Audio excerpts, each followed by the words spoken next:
Now, some of the previous episodes that we've done, we've had, some comments and feedback. And obviously we've done it on topics or on things which people may find, they might not take a liking to it, etc. And there's quite a few comments, etc., that say that, these, they claim that these Deobandis, they talk about X, Y, and Z, or they're saying X, Y, and Z. And when it comes to, their own scholars, then they don't say anything, or these kind of comments have come about, right? So I just want to ask you outright, we have to clarify these things, because this is, it's important. Are you Deobandi? What gives it away? Huh? What gives it away? It's the glasses. Okay, fair enough. It's actually a very, because we actually spoke about it beforehand. I thought it was interesting. It was good that we tackle this question briefly, because we're going to go into the book reviews. But because anyone that talks about any topic, naturally people want to know the background of the person, and that's fair. We do all the time when we're doing reviews. We're looking at, trying to find information about them so we can get a better understanding of where these people are coming from. So the question of are we, or am I, or as an institution, are we Deobandi? First things first, when we talk about Deoband, or especially stuff like Deobandism, then we don't have an official group with membership. There's no secret meetings. Not that I'm not been invited to any, but I'm pretty sure there's no secret meetings or membership. Maybe you just don't know about them. Yeah, but there's no head, someone that you follow. But I want to respond to this in a way that I don't go down the route of sloganeering where I just say that Deoband is Ahl Sunnah, and nor do I move away from saying, Deoband is just a town. Just like, just one town amongst other towns. To kind of give the answer with some meaning. That's what's important, right? So before we want to answer the question of are we Deobandi, we have to kind of work out what exactly is Deoband, and what does Deoband represent, and what is our connection to Deoband. Because now, before we go to that, so let's answer these questions. So Deoband, as we know, is a town in northern India, and where there is a madrasa built. And it doesn't start off as a movement in the sense of here's a leader trying to establish certain, like a political movement, a party, anything, nothing like that, right? But there could be people amongst them that have those goals and intentions. But I'm saying is the idea of itself is a madrasa. So you establish a madrasa, and you have like-minded people, and the like-minded people tend to be people that they came from the Hanafi background, right? They were generally associated with the Kalam schools, but you will see there's a different relationship with Kalam depending on the Deobandi scholars. But they came from Kalami school, the Ash'ari Maturidi school, and they were connected to the Sufi Turuq, right? Loosely said, right? That's what the Darul Deoband, the teachers, etc. were. And so naturally, those who were going to study there, they will also learn this type of Islam. But it was an educational reform movement, trying to educate Muslims and masses to bring them back to Islam. But as you'd expect with any madrasa, there will be some characteristics that kind of stand out. So if you're talking about are we Deobandi in terms of, so what does this Darul Deoband do then? So Darul Deoband, it has this method of within 6 months, you have in Saharanpur, not too far from there, you have another madrasa, Mazar Ulum, which is a sister institution. And within the span of a few years, you see the madrasa kind of brings up multiple other institutions. And thereafter, you have this notion of graduates, they go on and establish another madrasa. And again, when these madrasa are being established, there isn't necessarily a formal recognition to say you're Deobandi. So for example, when we want to set up a madrasa, for example, as being graduates of one of these institutions, because our madrasas will eventually connect back to Darul Deoband, right? So we have Imam Zakaria Academy. Imam Zakaria Academy founder is a graduate of Darul Berry. Darul Berry is connected to Mawlana Yusuf Murtada Rahimahullah, connects back to Sheikh Zakaria, and then you can go back to Mazar Ulum, back to Darul Deoband. So every madrasa you have eventually, that's, so if you're saying Deobandi like that, then yes, there is a connection going back to the Darul Deoband. A synod of madrasas. If you like, yeah. So you go back to it. And that's the first point. So in that sense, yes, this is how our institution goes back to. But the other thing that makes the answer a bit more complicated is that there isn't a single individual, right? So it's not centralized. Yeah, in the sense, not just centralized, you don't have a leader. Yeah. So one is like you have a madrasa that heads it. You don't have an individual that runs the show. So there is no single person that says, well, this is Deoband for us. So like currently, if you talk about Deobandism, you probably say Mufti Taqi Usmani is the most highest representative of what Deoband is. But if you were to go to Pakistan and look at Pakistani polemics, there'll be other Deobandi scholars saying, well, we disagree with you on X, Y, and Z, and a whole host of things. So, and they are also Deobandis. They also have connections that go back to Darul Deoband. So, because the reason for this is that it started off as a madrasa. And when you start something as a madrasa, you're going to have different people that have variations in ideas and thoughts and methods, whether that be political, whether that be theological. But when we're talking about these kind of differences, it doesn't necessarily have to be significant, but there's natural type of differences. Some are differences in, let's say, perspectives. When we say theology, that sounds very significant. What we mean by that is like, if you look at Mawlana Rashid Ahmed Gangohi and Mawlana Qasim Nanotwi, and you compare their method of approach to kalam and or the aqliyat, the rational sciences, it's very different. Right, and any person can read this. It's not too hard to find this. You read any Mawlana Qasim Nanotwi's books, read the Fatawa of Mawlana Gangohi on aqaid issues, you can see the difference between them in terms of method. So there's a whole lot of letters that have been preserved and talking about their perspective, the views on this. So you have differences like that because it's a madrasa. But at the same time, it's not all over the place completely because you have a similar upbringing in terms of similar teachers. Stay similar within the tradition. Similar tradition, yes. So it would be a Hanafi tradition. It's a connected to the Ash'ari Maturidi school. And then you have a connection with Sufi Turuq, as I mentioned, right? And then, like, for example, certain views, so this is on furu'at, these are not necessarily usul, but on certain positions, they become quite popular having certain positions. So when it comes to Mawlid, the Deobandis are recognized as generally being not people who perform Mawlid, although the way they disagree with it could slightly vary, but generally speaking, the Deobandi scholars would not practice the Mawlid. So that's a far', that's not a usul. Because when you look at the usul of bid'ah, that would be a different question, right? So when we're talking about are we Deobandis, so I would say this is a tradition that we've studied under, and we have a connection there. But that connection is not a connection of like a centralized rule where there's, like I said, membership or individual, etc. So therefore, there's no such thing as a gotcha moment. So if someone said to me that, like last episode, we spoke about Mawlana Ashraf Ali Thanwi and shirk and ibadah. So if you turn around to me and say, oh, but we found this book from this Deobandi scholar who's the Khalifa of so-and-so, and he said to the contrary, okay, like what do you want me to do? There's no such thing I can go back and they say, go and sort this out amongst the Deobandis. Well, I'll say, there is no Deobandi conference. So what do you want me to do? Like, who do I go to and things? So it's a very decentralized notion, but there's this association from madaris and a loose connection that we have on certain views and perspectives. But because, as I said, it's a madrasa, you would see sometimes even similar positions. This is something I discussed in my PhD. You sometimes have similar positions, but the approach of how they get to those similar positions are different, right? And sometimes they have different positions completely. So, for example, just to kind of highlight this, is that if you look at the Deobandi madrasa and you look at where does the inspiration come from?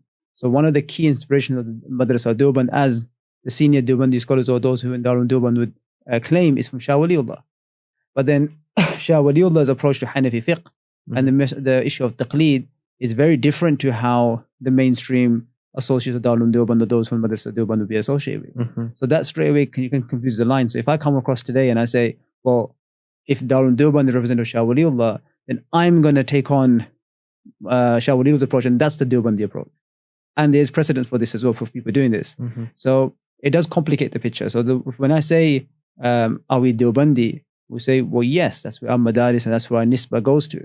And it's not like Azhari per se, because Azhar is far more open. It's in one place as well. There's more of a personality to Deoband. There's more of a history to associate with certain views. So it's not easy to define because, like I said, we're not going back to a single individual. For example, for those who say, I know people don't say, but let's say someone says they're Barelvi. And when they're saying Barelvi, they're saying we are attributing ourselves to Maulana Ahmad Raza Khan. It becomes easy now to define to some degree. It's because I would say, well, you said this, Maulana Ahmad Raza Khan said this. How do you explain your nisbah? Just like we said we're Hanafis, it's back to Imam Abu Hanifa. If you can prove something about Imam Abu Hanifa, then it is and I'm saying Imam Hanafi is some of a gotcha moment, saying, oh, you got you because he's saying to the contrary. But when you're saying, like I said, as Deoband, it's a madrasa. Now, the reason why things get further complicated, like I said, we can discuss this in my PhD with examples when we do, whenever in the future, right? But just to complicate the discussion more is that the subcontinent is predominantly in Urdu. So a lot of the writings of these scholars is in Urdu. So for example, you yourself is from IZA. I used to study Imam Zakariya Academy. You're going to graduate, inshallah. You graduate this year.